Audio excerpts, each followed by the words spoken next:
Apa sih biaya tenaga kerja langsung itu? Biaya tenaga kerja langsung adalah biaya yang dikeluarkan untuk membayar tenaga kerja yang secara langsung terlibat dalam proses produksi suatu barang ataupun jasa. Apa sih jenis-jenis tenaga kerja dalam produksi? Pertama, tenaga kerja langsung, yaitu tenaga kerja yang secara langsung terlibat dalam proses pembuatan barang ataupun jasa.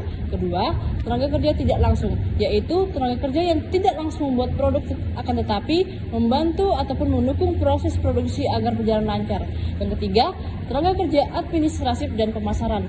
Jenis ini tidak terlibat dalam produksi, akan tetapi berperan penting dalam kegiatan manajerial, administrasi, dan penjualan. Unsur-unsur biaya tenaga kerja terbagi menjadi 6, yaitu yang pertama ada gaji atau upah pokok. Gaji atau upah pokok merupakan imbalan utama yang diberikan kepada karyawan atas jasa yang mereka berikan. Yang kedua ada lembur atau overtime, yaitu tambahan upah yang diberikan karena bekerja melebihi jam kerja normal. Yang ketiga, tunjangan merupakan pembayaran tambahan di luar gaji pokok yang diberikan untuk kesejahteraan karyawan. Yang keempat, ada bonus atau insentif, yaitu diberikan sebagai penghargaan atas prestasi kerja atau target yang tercapai. Yang kelima, ada potongan atau iuran karyawan, yaitu bagian dari biaya tenaga kerja yang dipotong dari gaji karyawan untuk keperluan tertentu. Contohnya seperti iuran BPJS Ketenagakerjaan, iuran pensiun, dan pajak penghasilan 21.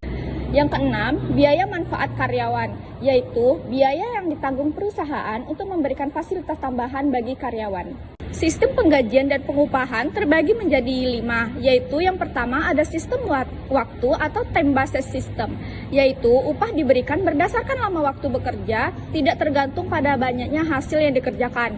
Yang kedua ada sistem hasil atau price rate system, yaitu upah diberikan berdasarkan jumlah hasil kerja atau unit produksi yang diselesaikan. Yang ketiga ada sistem borongan, yaitu upah ditentukan untuk seluruh pekerjaan tertentu, bukan per jam atau per unit. Yang keempat, ada sistem bonus dan insentif, yaitu tambahan upah atau gaji yang diberikan karena prestasi, kecepatan, atau efisiensi kerja melebihi standar. Dan yang terakhir ada sistem bagi hasil, yaitu pekerja menerima bagian dari keuntungan atau pendapatan usaha. Dokumen yang digunakan untuk pencatatan BTKL. Yang pertama, kartu jam hadir, daftar hadir karyawan. Yang kedua, kartu jam kerja atau kartu karyawan. Yang ketiga, daftar gaji atau Royal Register. Yang keempat, ada slip gaji. Yang kelima, ada rekap daftar gaji. Yang keenam, ada surat keputusan pengangkatan atau kenaikan gaji. Selanjutnya, perhitungan upah tenaga kerja langsung. Yang pertama, berdasarkan jam kerja. Rumusnya, biaya tenaga kerja langsung sama dengan total jam kerja dikali tarif upah per jam. Contoh, jika seorang karyawan bekerja selama 8 jam dengan tarif upah 10.000 per jam, maka biaya tenaga kerja langsungnya adalah 8 dikali 10.000 sama dengan 80.000. Yang kedua, berdasarkan unit produksi. Rumusnya, biaya tenaga kerja langsung sama dengan jumlah unit produksi dikali upah per unit. Contoh, jika seorang karyawan menghasilkan 500 bungkus dimsum dan upah per bungkus adalah 500 perak, maka biaya tenaga kerja langsungnya adalah 500 dikali 500 perak sama dengan 250.000. Kita masuk ke perhitungan biaya tenaga kerja tidak langsung.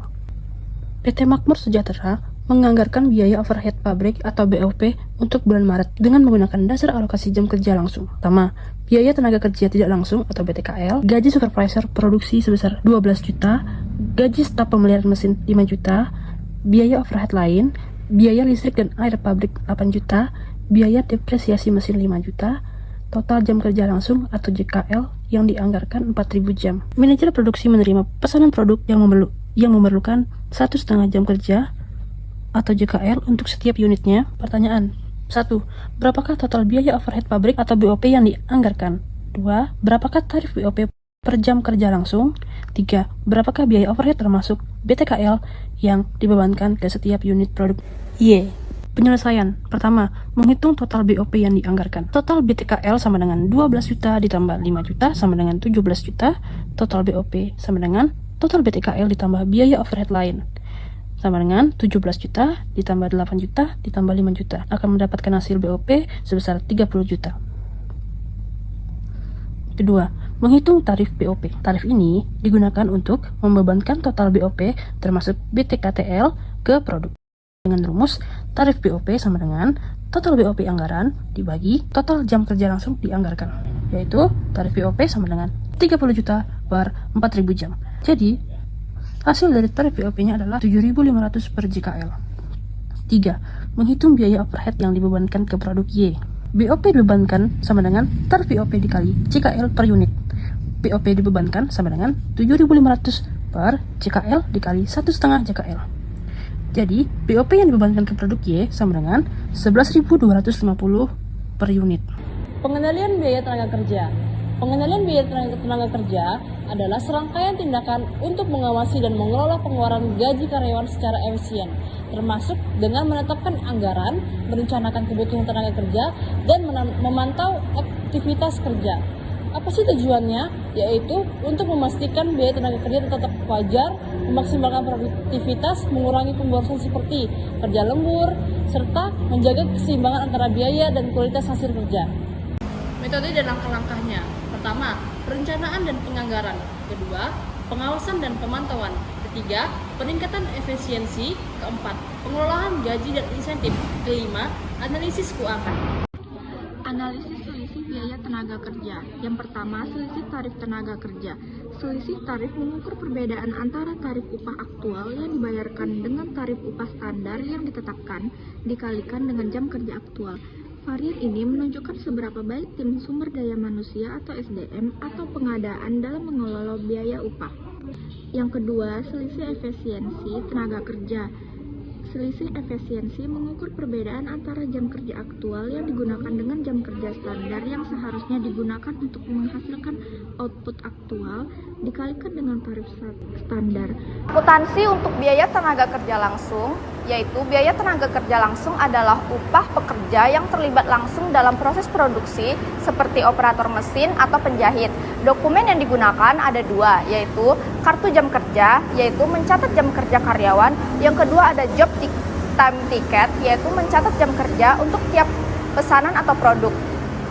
Kemudian ada rumus BTKL, yaitu tarif upah dikali jam kerja langsung. Selanjutnya ada potongan gaji. Yang pertama, potongan gaji wajib biasanya meliputi PPh pasal 21, iuran BPJS Kesehatan, dan dana pensiun jika berlaku. Yang kedua, perusahaan hanya boleh memotong maksimum 50% dari gaji karyawan berdasarkan peraturan yang berlaku. Yang ketiga, potongan lain bisa berupa denda, ganti rugi, atau uang muka gaji yang harus diatur dalam perjanjian kerja atau aturan perusahaan. Yang keempat, potongan gaji dilakukan dengan itikat baik, tidak boleh sepihak atau menyulitkan karyawan. 12. Anggaran biaya dan tenaga kerja langsung. Anggaran biaya tenaga kerja langsung adalah perencanaan jumlah biaya yang diperlakukan untuk membayar upah dan tunjangan karyawan yang secara langsung terlibat dalam proses produksi selama periode tertentu. Selanjutnya, hubungan tenaga kerja dan efisiensi produksi. Yang pertama ada produktivitas tenaga kerja. Misal tenaga kerja yang terampil, terlatih, dan berpengalaman biasanya mampu bekerja dengan lebih cepat, mengurangi kesalahan, serta menghasilkan produk yang berkualitas. 2. Penggunaan tenaga kerja yang tepat. Penempatan tenaga kerja yang sesuai dengan kemampuan akan membuat waktu yang kerja tidak terbuang, proses lebih lancar, dan kesalahan produksi akan lebih sedikit. Ketiga, motivasi dan kepuasan kerja. Kerja yang termotivasi akan cenderung bekerja lebih cepat, lebih teliti, serta jarang absen. 4. Pelatihan dan kemampuan teknologi. Tenaga kerja yang menguasai mesin atau teknologi akan dapat mengoperasikan alat secara optimal, meminimalkan downtime, serta meningkatkan output per jam kerja. 5. Pengawasan dan sistem kerja. Saat tenaga kerja bekerja mengikuti standar operasional, mereka akan menjadi lebih cepat, lebih seragam, serta lebih minim resiko. Berikut contoh studi kasus biaya tenaga kerja langsung. Kita lihat isinya di soalnya, yaitu perusahaan PT Sinar Baru memproduksi 200 unit produk, data tenaga kerja sama dengan tarif upah 30.000 per jam, jam standar per unit 1,5 jam, jam aktual yang dipakai 320 jam, dan upah aktual 9.600.000. Pertanyaannya, yang pertama hitung biaya tenaga kerja langsung standar, yang kedua hitung biaya tenaga kerja langsung aktual, yang ketiga hitung selisih efisiensi tenaga kerja, yang keempat buat jurnal pencatatan biaya tenaga kerja langsung. Nah, di sini kita jawab sama-sama, yaitu yang pertama biaya tenaga kerja standar sama dengan 200 unit dikali 1,5 jam dikali 30.000, kemudian 1,5 jam dikali 30.000 yaitu hasilnya 45.000, kemudian 200 unit dikali 45.000 sama dengan 9 juta. Yang kedua, hitung biaya tenaga kerja langsung aktual. Dari soalnya yaitu 9.600.000. Kemudian yang ketiga kita hitung selisih efisiensi tenaga kerja.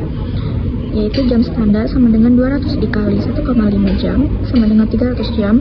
Rumusnya yaitu jam aktual dikurang jam standar dikali tarif standar.